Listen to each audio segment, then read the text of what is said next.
Live from downtown Detroit, Local 4 News at 6 starts now.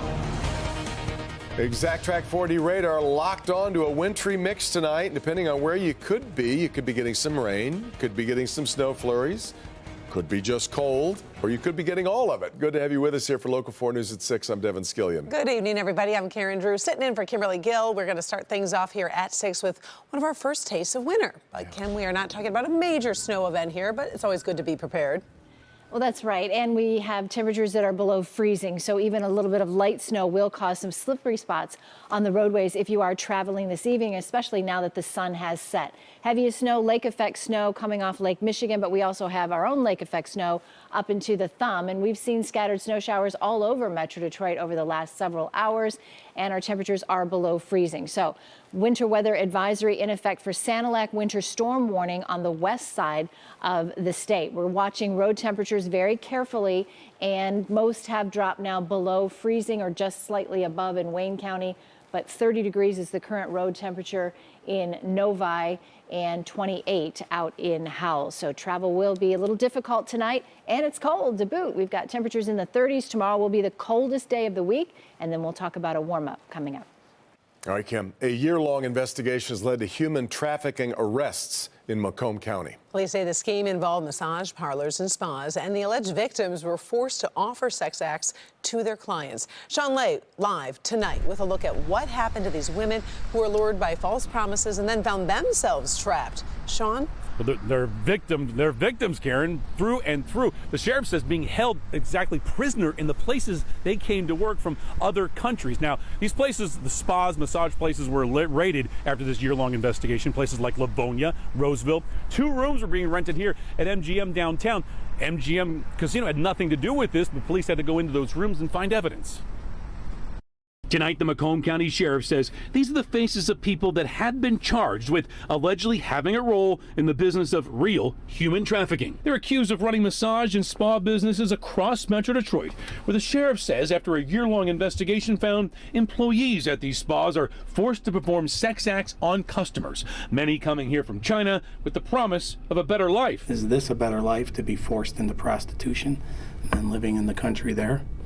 So, again, they're being held, they're here, maybe they're promised, a better life coming to America, and then they're trapped. Trapped by having no way to get around, no transportation. They slept at the massage businesses, no pay, just tips for engaging with men who would add to the women's victimization by frequenting the massage spas for their own gratification. I asked Macomb County Prosecutor Pete Lucido, what about those customers? That's a crime. In our society and in our books of law, these are crimes, and you have to catch the person in the act.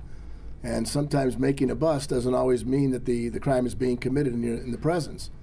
So, who's going to step forward, to your point, and say, yeah, I did it?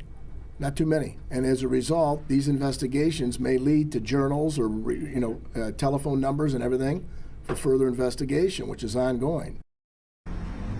Ongoing indeed. No customers, we asked, were arrested in this situation. Here's the deal, though. Let's recap. The 3 women we showed you at the very top, all 3 had been charged here, but 2 are out there tonight. There are warrants out for their arrests. We also asked a lot of questions today, Karen and Devin, about the people working there. They're getting help, each and every one with them, from a group called Turning Point, will provide them with a safe place tonight.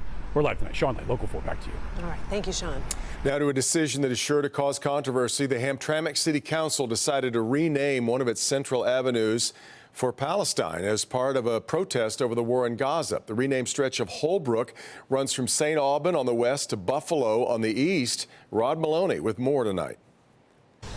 Wasn't so long ago that we're here in Hamtramck talking about the city council banning political flags, in this case LGBTQ flags, on the main drag on Holbrook Street. And now they're intending to change the name of Holbrook Street to a political name. This is the section of Holbrook expected to get what the city council calls an honorary naming. It will go from Holbrook Street to Palestine Avenue. Local 4 reached out to the council members who voted for the resolution today, and none would go on camera. So we, in turn, looked to their meeting agenda and see that there was no equivocation here. Quote, the mayor and city council acknowledge the profound impact of the recent and ongoing events in Gaza, resulting in the loss of almost 20,000 people since October 7, 2023, comprising mostly of completely innocent women and children. And whereas the community wishes to express solidarity and compassion towards those affected by the tragedy. And whereas renaming a street can serve as a symbolic gesture of remembrance and support for the people of Gaza. They approved the resolution in a close 4-3 vote. Carolyn Normandin is regional director of the Anti-Defamation League and is disappointed and calls the resolution ridiculous. I think it's a one-sided and cheap attack by the Hamtramck City Council. She believes the council ignores Hamas, the murders, rapes, and destruction of October 7th, and says this has no place in local Michigan governance. Hamtramck has one of the highest poverty levels of Michigan cities.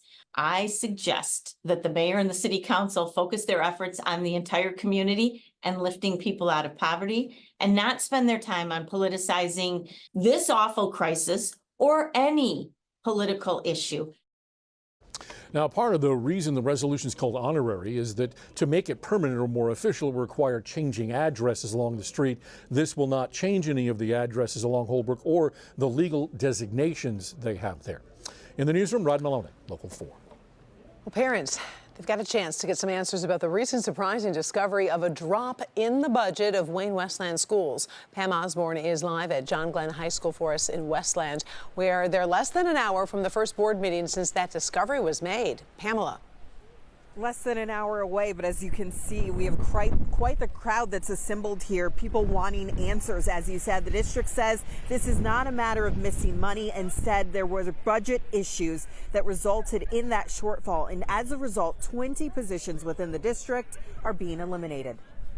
A Wayne Westland Community School spokesperson says there were two things that contributed to the surprise decrease in their fund balance. The first, in the amount of $8.4 million, was related to retirement services like pensions. Unfortunately, while the revenue was budgeted, the corresponding expenditures were not, creating a misleading appearance of a higher fund balance. The second budgeting challenge, as they call it, arose from various factors like bonuses, salary increases, and an increase in healthcare caps district-wide. That totaled up to $15 million. To offset some of that, the district is cutting 20 jobs at the start of the new year.